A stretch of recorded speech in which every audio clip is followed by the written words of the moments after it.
આજ આપણા સરકારને રજૂઆત કરતા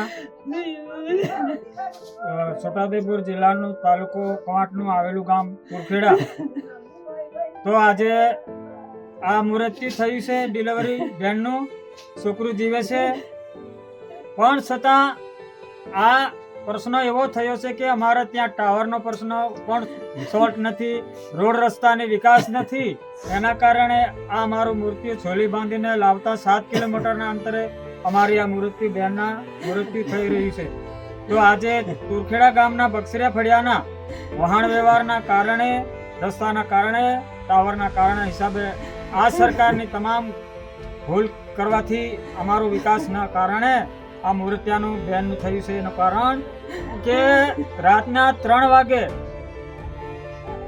એનો દુખાવો થયા પછી એને તૈયારી કરતા ટાવરના હિસાબે, લાઇટના કારણે અમારે ફોનનું બંધ 108 ને અમને ફોન કરાયો નથી ને ટાવર નથી.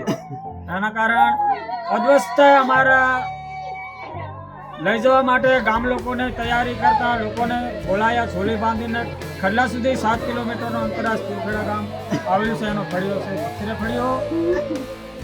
તેમાં આ કિશનભાઈ પાનક્યાભાઈની પોતે પત્ની છે, છોકરો આજે આ નજરે દેખાઈ રહ્યું છે, એનું મૃત્યુ પણ આજે અમે જાહેર કરીએ છીએ સરકારને.